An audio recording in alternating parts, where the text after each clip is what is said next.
Sabes lo que es despertarte un día y darte cuenta de que las personas en las que más confiabas te han robado todo, absolutamente todo lo que habías trabajado durante 50 años de tu vida. Yo soy Carmen, tengo 62 años, y hasta hace 6 meses pensaba que mi familia me amaba de verdad, que me protegían porque ya no era tan joven como antes, porque a veces se me olvidaban las cosas. Pero no me protegían. Me estaban robando cada euro de mi pensión mientras yo dormía, tranquila pensando que estaba en las mejores manos del mundo. Era una tarde de julio, de esas que el calor se pega a la piel como miel espesa, cuando mi nieto Miguel me dijo que había encontrado una forma perfecta para que yo no tuviera que preocuparme nunca más por el dinero. Abuela Carmen, tú ya has trabajado toda tu vida, has criado a papá y a la tía Isabel, has cuidado de todos nosotros cuando éramos pequeños. Ahora es nuestro turno de cuidarte a ti. Me lo dijo con esa sonrisa que siempre me derretía el corazón. Esa misma sonrisa que había visto desde que era un bebé de brazos. Mi nieto mayor, mi orgullo, mi Miguel que estudiaba administración y que siempre había sido tan responsable, tan cariñoso conmigo. ¿Cómo iba yo a desconfiar de él? El aroma del café que siempre tenía hirviendo en la cocina se mezclaba con el perfume de los jazmines que crecían en mi pequeño balcón. Mi casa, mi refugio desde que enviudé hace 8 años. Ahí en esa cocina había preparado miles de desayunos para mi querido Francisco. Había amasado el pan los domingos durante décadas. Había consolado a mis hijos cuando llegaban llorando del colegio. Esas paredes amarillas que Francisco había pintado con tanto amor. Esas cortinas de flores que yo había cosido a mano una tarde de invierno. Todo eso era mi mundo, mi paz, mi lugar en el universo. Miguel me explicó que había una nueva ley, que las personas mayores podían transferir el manejo de sus pensiones a familiares directos, para evitar estafas, para protegerse de esos criminales que se aprovechan de los ancianos. Es solo un papeleo, abuela. Tú sigues siendo la dueña de todo, pero nosotros nos encargamos de que el dinero esté seguro, de pagar tus gastos, de que nunca te falte nada. Yo le pregunté si no era mejor hablar con un abogado primero, si no deberíamos consultar con alguien que entendiera mejor estas cosas. Pero Miguel se rió, me acarició la mejilla con esa ternura que siempre me tranquilizaba y me dijo: «Abuela, somos tu familia.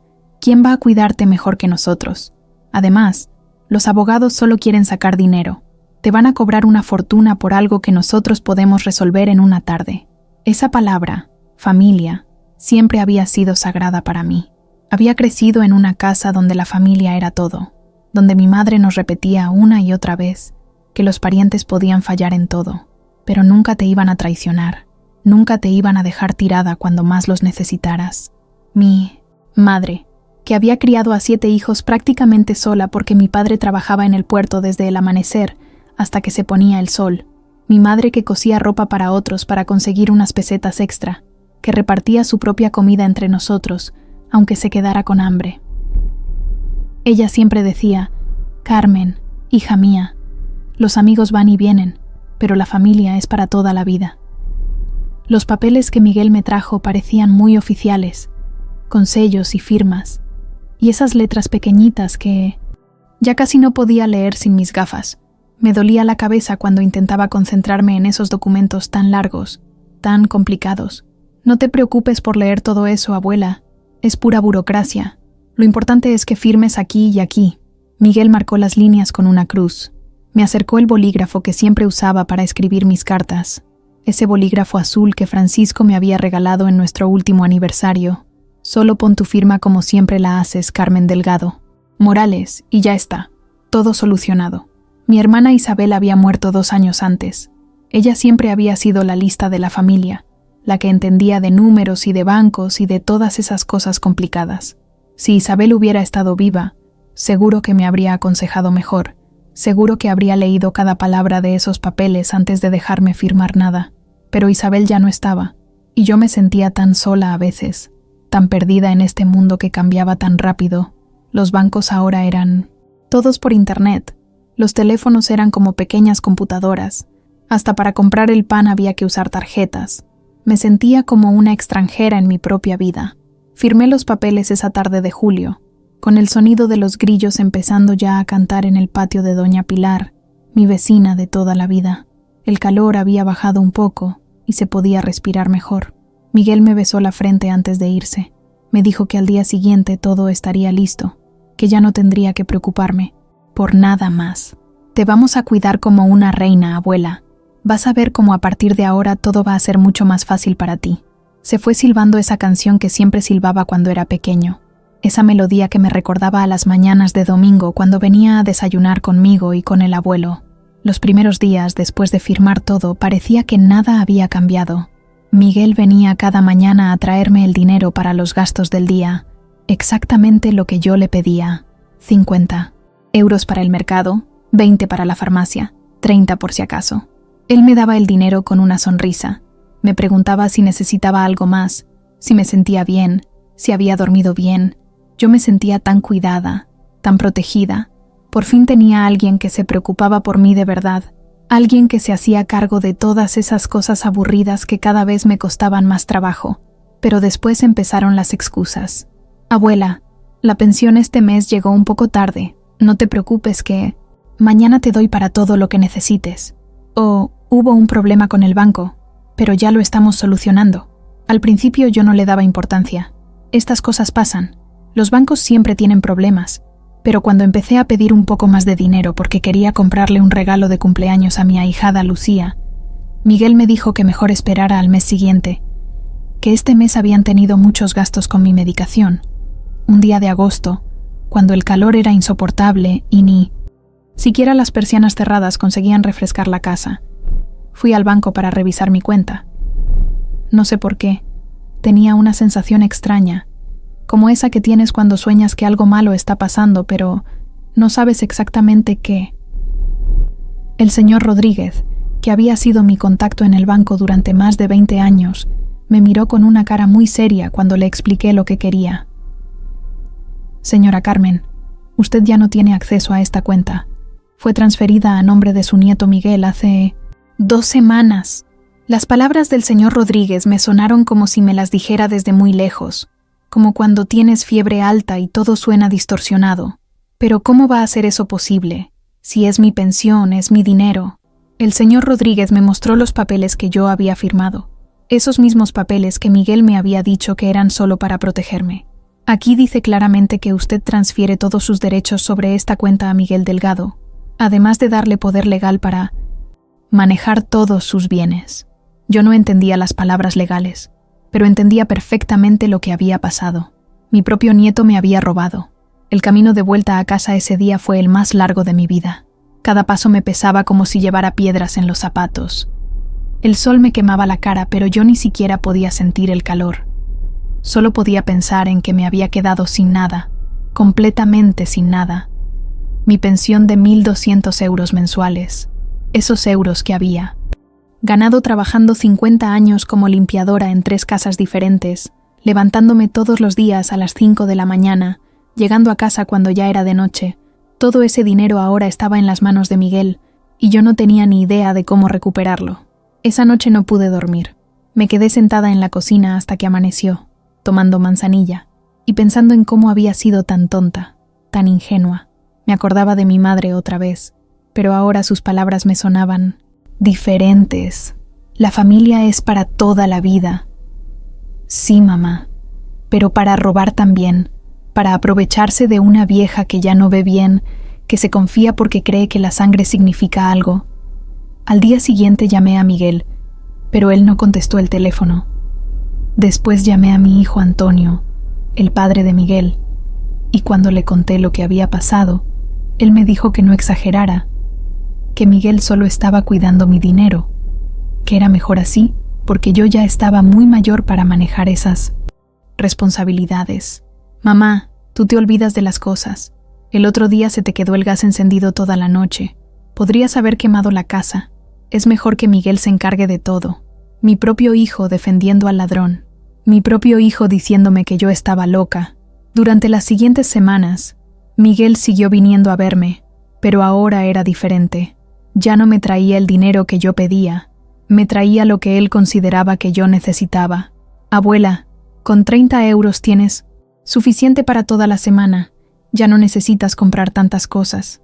Cuando le dije que quería ir a la peluquería, me dijo que no hacía falta, que podía cortarme el pelo yo misma. Cuando le dije que necesitaba dinero para arreglar la puerta que se había roto, me dijo que él la iba a arreglar cuando tuviera tiempo, pero nunca tenía tiempo para nada. Me sentía como una prisionera en mi propia casa, una prisionera que tenía que pedir permiso para todo, que tenía que justificar cada euro, que necesitaba. Había días que Miguel no venía, y yo me quedaba sin dinero para nada, comiendo arroz hervido y conservas que tenía guardadas desde hacía meses. Yo, que había trabajado toda mi vida, que nunca había pedido nada a nadie, que había criado a 2 hijos prácticamente sola después de que Francisco se muriera. Ahora tenía que mendigar a mi propio nieto para poder comprar 1 litro de leche.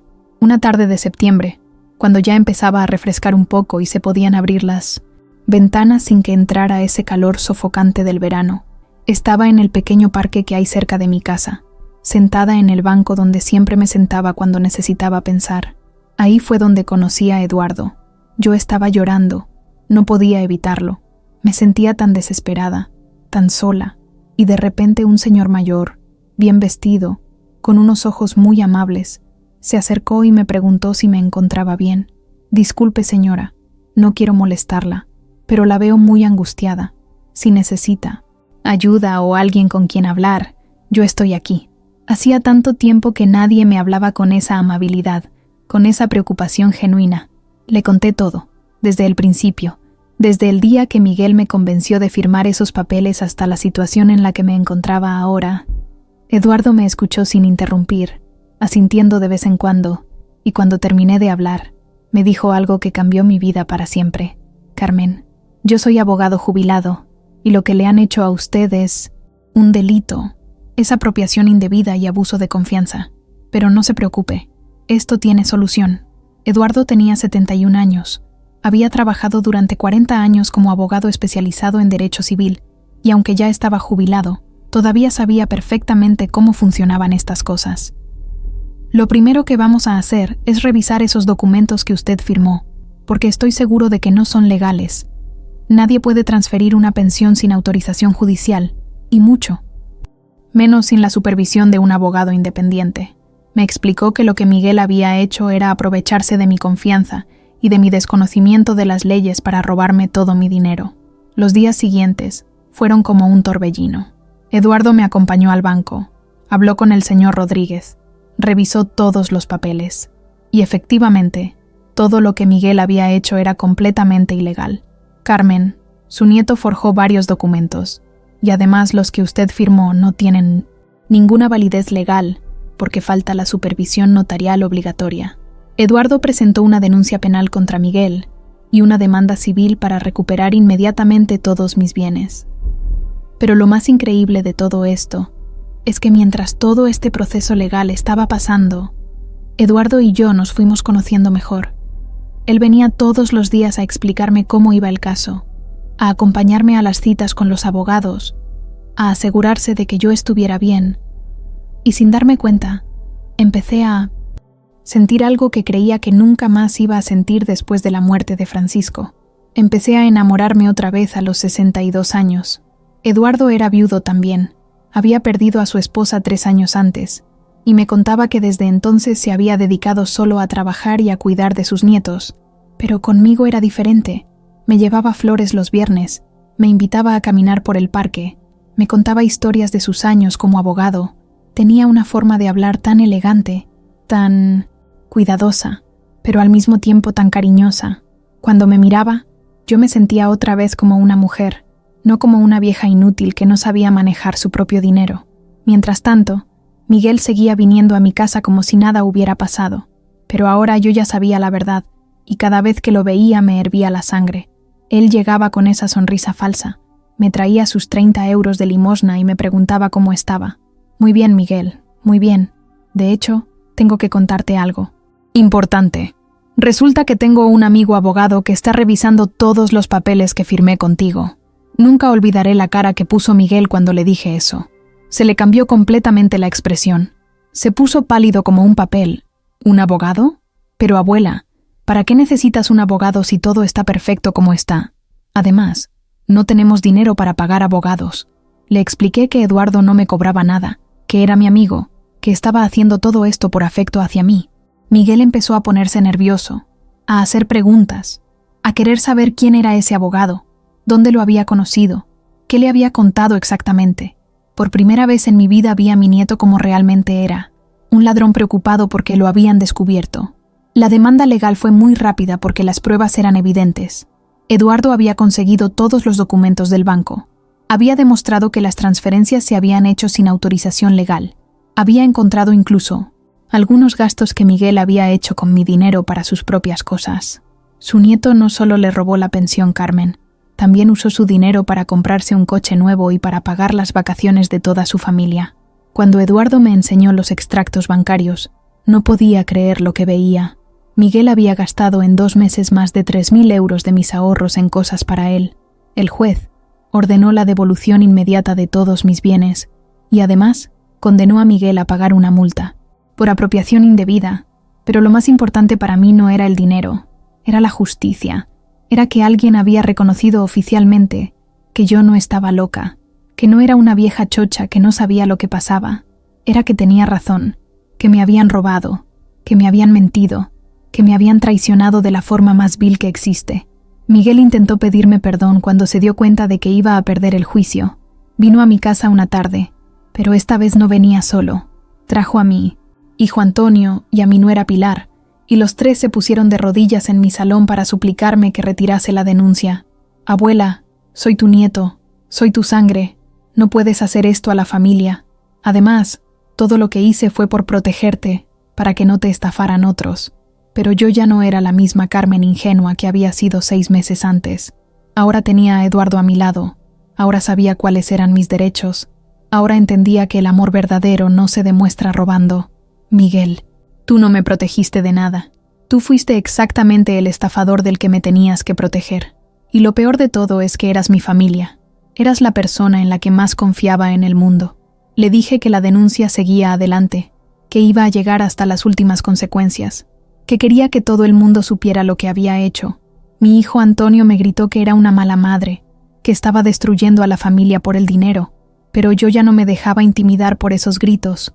No, Antonio, quien destruyó esta familia fue tu hijo cuando decidió robarme, y tú cuando decidiste defenderlo en lugar de defender a tu madre. Eduardo estuvo a mi lado durante todo ese proceso tan doloroso. Me abrazaba cuando yo lloraba de rabia, me acompañaba a las vistas del juzgado, me explicaba cada papel que tenía que firmar, pero también hacía otras cosas que me llenaban el corazón. Me cocinaba paella los domingos, me llevaba a ver películas al cine, me compraba libros porque sabía que me gustaba leer. Poco a poco, sin darme cuenta, Eduardo se había convertido en lo que Miguel había fingido ser, alguien que me cuidaba de verdad, alguien que me protegía sin robarme, alguien que me amaba sin aprovecharse de mi confianza. Una noche de octubre, mientras estábamos cenando en mi cocina, esa misma cocina donde Miguel me había convencido de firmar mi ruina, Eduardo me tomó de la mano y me dijo algo que jamás pensé que volvería a escuchar a mi edad. Carmen, me he enamorado de ti. Sé que somos mayores, sé que esto puede parecer extraño a nuestra edad, pero no puedo evitarlo. Eres la mujer más valiente y más hermosa que he conocido. Yo me eché a llorar ahí mismo, pero esta vez eran lágrimas de felicidad, lágrimas de alivio, lágrimas de amor. Nos casamos en diciembre, en una ceremonia pequeñita en el juzgado. Solo estuvimos nosotros 2, y los testigos que puso el juez. No invité a ninguno de mi familia porque ya no tenía familia. Mi hijo. Antonio no me había vuelto a hablar después del juicio. Miguel estaba cumpliendo su condena de trabajos comunitarios, y mi nuera Pilar me había dicho por teléfono que yo era una vieja rencorosa que había preferido a un extraño antes que a su propia sangre. Pero no me importaba. Tenía a Eduardo. Tenía mi dignidad, tenía mi dinero de vuelta y, sobre todo, tenía la tranquilidad de saber que había hecho lo correcto. Ahora Eduardo y yo vivimos juntos en mi casa. Él arregló la puerta que Miguel nunca tuvo tiempo de arreglar. Pintó las paredes que estaban amarillentas, plantó nuevas flores en el balcón. Mi casa volvió a tener vida, volvió a tener amor. Por las mañanas tomamos el café juntos mientras leemos el periódico. Por las tardes paseamos por el parque donde nos conocimos. Por las noches vemos la televisión en el sofá, él con su brazo alrededor de mis hombros. A veces me pregunto qué habría pasado si no hubiera conocido a Eduardo ese día en el parque. Seguramente. Miguel habría seguido robándome hasta dejarme sin nada. Seguramente habría terminado mis días pidiendo caridad, dependiendo completamente de la buena voluntad de una familia que solo me veía como una fuente de dinero. Pero Eduardo apareció en mi vida como un ángel, como esa señal que a veces te manda el destino cuando más perdida estás. El dinero que recuperé gracias a Eduardo no era solo mi pensión, también eran mis ahorros de toda la vida, los 15.000 euros que tenía guardados para emergencias, para gastos médicos, para dejarles algo a mis hijos cuando me muriera. Dinero que Miguel había gastado en caprichos mientras yo comía arroz hervido. Ahora ese dinero está en una cuenta nueva, en un banco diferente, con Eduardo como cotitular. Pero esta vez es diferente, porque Eduardo nunca toma ni un euro sin preguntarme, porque me enseña todos los movimientos, porque respeta que es mi dinero aunque seamos marido y mujer. Hace poco me encontré con mi antigua vecina, doña Pilar, en el mercado. Ella sabía todo lo que había pasado porque en los pueblos pequeños todo se sabe. Me dijo que sentía mucho lo de Miguel, pero que me alegraba verme tan bien, tan contenta. Carmen, hija, te ves 10 años más joven. El amor rejuvenece, eso dicen. Y es verdad. Le presenté a Eduardo, y ella se quedó encantada con él. Qué señor tan elegante, qué suerte has tenido. Después de lo que te hizo tu familia, te merecías encontrar a alguien bueno. Eduardo siempre me dice que fui yo quien le salvó a él, no al revés. Me cuenta que después de la muerte de su esposa, se había vuelto muy amargado, que ya no disfrutaba de nada, que vivía como un robot haciendo siempre lo mismo. Tú me devolviste las ganas de vivir, Carmen. Me devolviste la ilusión de despertarme cada mañana sabiendo que tengo a alguien que me quiere. Y es verdad, los dos nos salvamos el uno al otro. Él me salvó de la estafa de mi familia. Yo lo salvé de la soledad de la viudez. Ahora, tengo una vida completamente diferente. Tengo un marido que me ama y me respeta. Tengo mi independencia económica. Tengo mis derechos protegidos legalmente. Pero sobre todo, tengo la tranquilidad de saber que hice lo correcto, que no me dejé pisotear, que defendí mi dignidad aunque eso significara enfrentarme a mi propia familia. A veces duele pensar que no voy a volver a ver a Miguel, que probablemente no voy a conocer a mis bisnietos cuando nazcan, que mi hijo Antonio sigue sin hablarme, pero prefiero estar sola con mi dignidad intacta que acompañada de ladrones. Eduardo me ha enseñado muchas cosas sobre leyes, sobre derechos, sobre cómo protegerme de futuras estafas. Ahora sé que nunca más nadie va a poder aprovecharse de mí como lo hizo Miguel. Tengo toda la documentación en orden. Tengo un testamento legal. Tengo poder notarial restringido.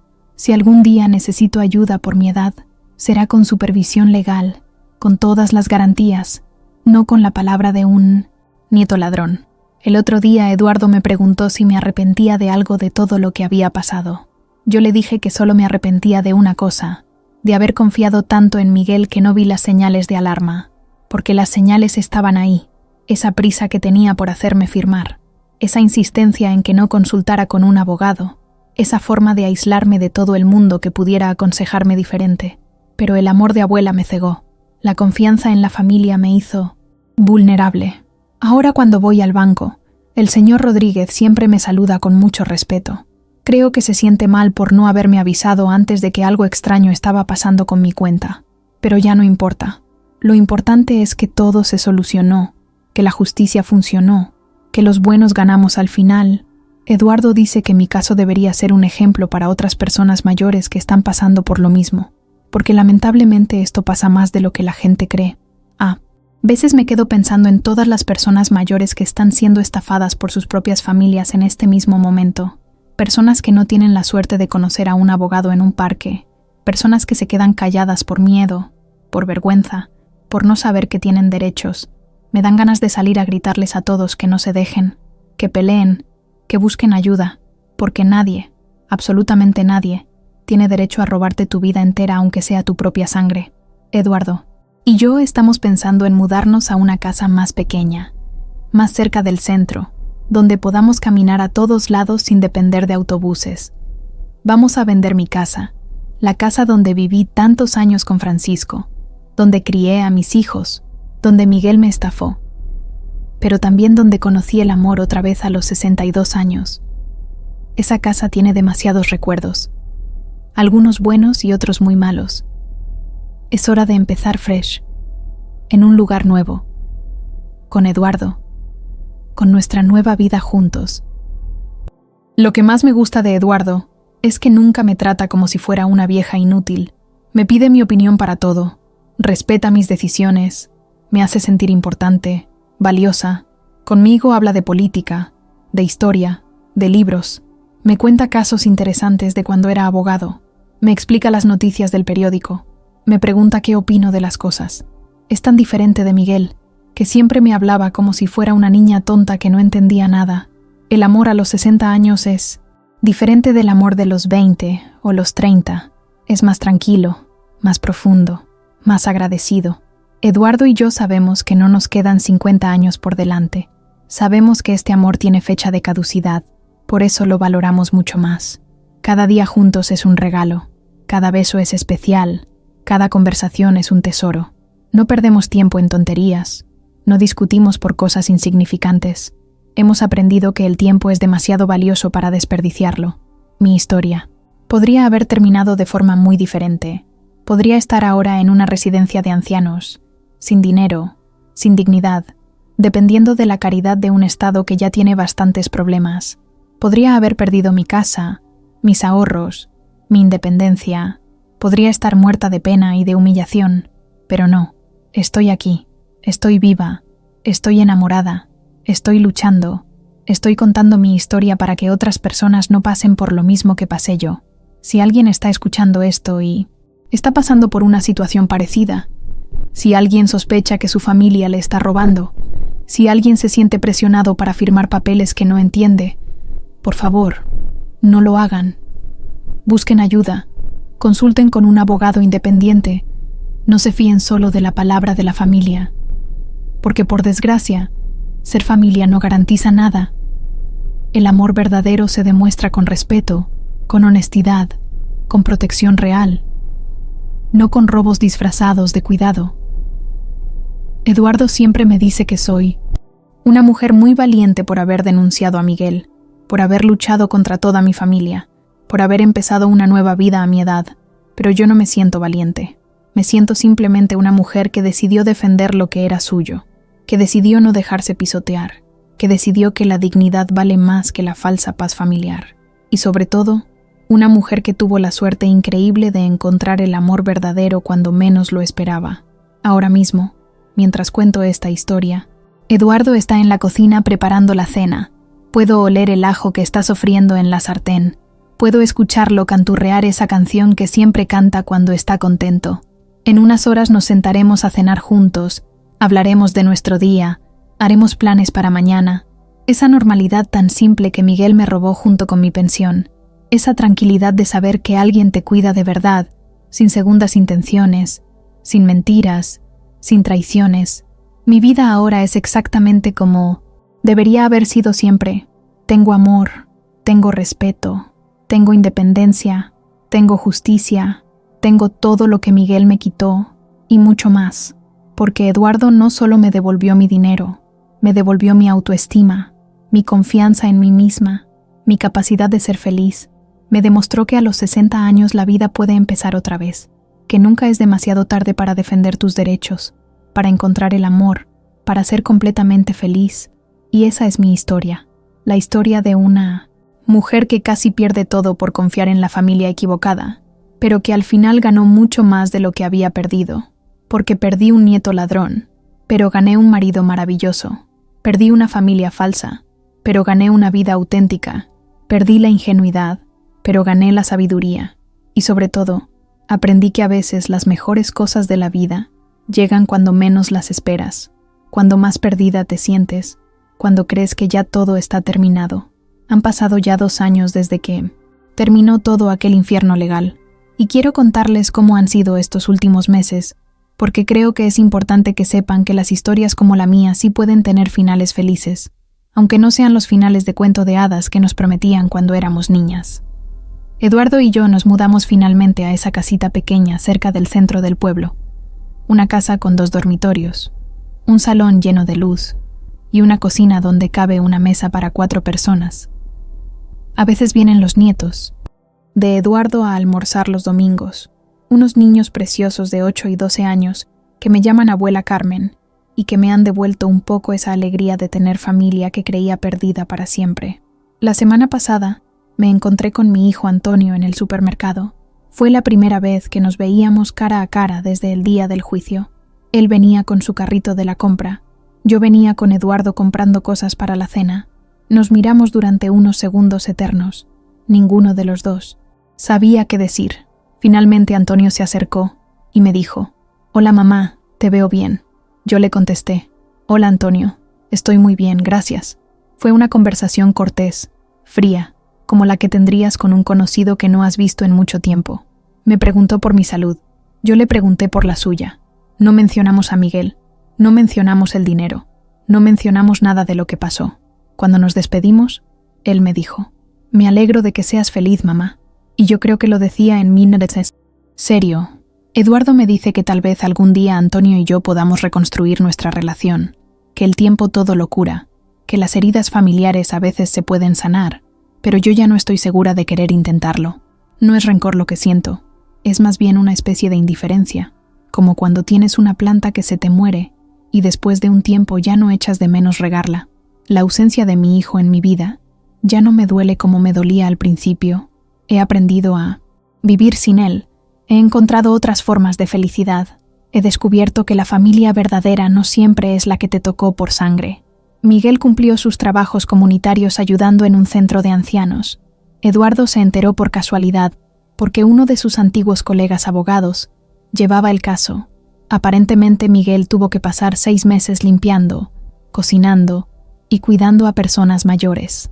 Eduardo dice que fue muy inteligente del juez mandarlo exactamente ahí, a que viera de primera mano lo que significa ser vulnerable, lo que significa depender de otros.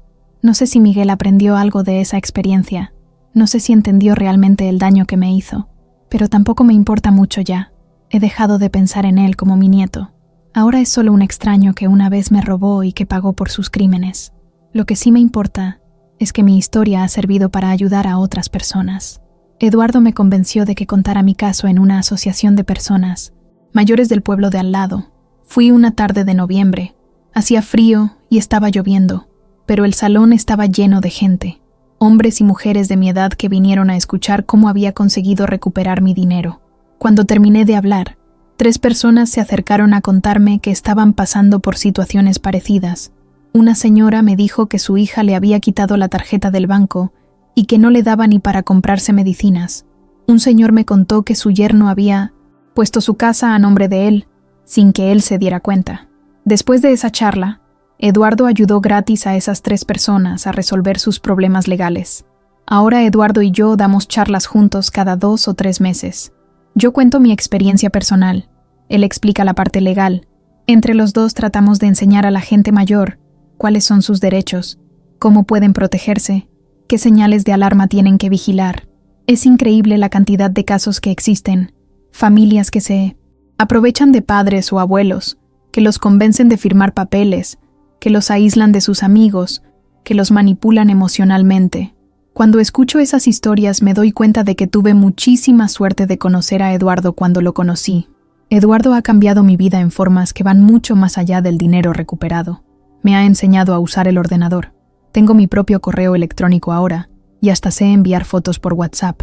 Me ha enseñado a manejar las aplicaciones del banco para poder controlar mis cuentas desde casa. Me ha mostrado páginas de internet donde puedo leer noticias, donde puedo buscar recetas de cocina, donde puedo ver videos de lugares del mundo que me gustaría visitar. A los 64 años, estoy aprendiendo tecnología como si fuera una adolescente. También hemos empezado a viajar un poco. El mes pasado fuimos a Madrid a visitar el Museo del Prado, algo que siempre había querido hacer, pero que nunca me había atrevido. Eduardo me explicaba los cuadros, me contaba la historia de los pintores, me ayudaba a entender lo que estaba viendo.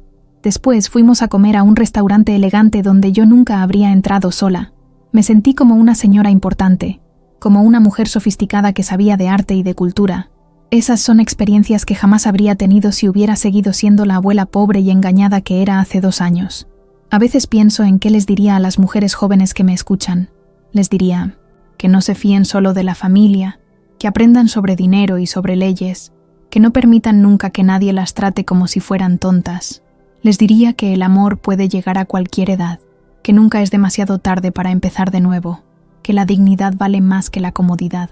Pero sobre todo les diría que peleen, siempre, que no se dejen pisotear por nadie, ni siquiera por la gente que más quieren. Eduardo me preguntó ayer si alguna vez me arrepiento de haber denunciado a Miguel.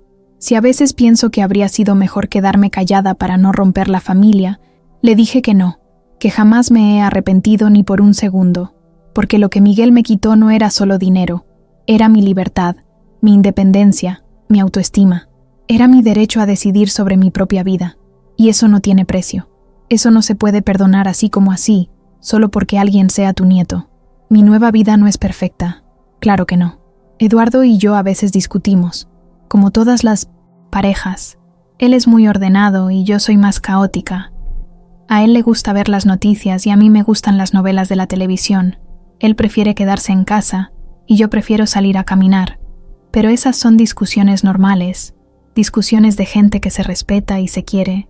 No son manipulaciones, no son mentiras, no son traiciones, son simplemente diferencias de opinión entre dos personas adultas que han decidido vivir juntas. Lo que más me gusta de mi vida ahora es la tranquilidad de saber que nadie me está robando, que nadie me está mintiendo, que nadie me está manipulando.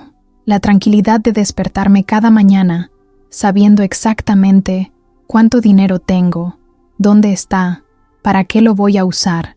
La tranquilidad de poder comprar lo que necesito sin tener que pedirle permiso a nadie. Esa tranquilidad no tiene precio. Y bueno, esta es realmente mi historia completa. Una historia que empezó con la traición más dolorosa que he vivido en mi vida, pero que terminó con el amor más inesperado y más hermoso. Una historia que me enseñó que a veces hay que perder todo para darse cuenta de lo que realmente vale la pena, que la familia de sangre no siempre es la familia del corazón, y que nunca, jamás, es demasiado tarde para defender lo que es tuyo, para empezar de nuevo, para ser completamente feliz. Si alguien está escuchando esto y necesita ayuda, si alguien está pasando por algo parecido, por favor, no se queden callados, busquen ayuda, consulten con abogados, hablen con asociaciones de personas mayores. Existen recursos, existen personas buenas como Eduardo, que están dispuestas a ayudar. No están solos, no están locos, no están exagerando. Sus derechos son reales y se pueden defender. Solo hace falta valor para dar el primer paso.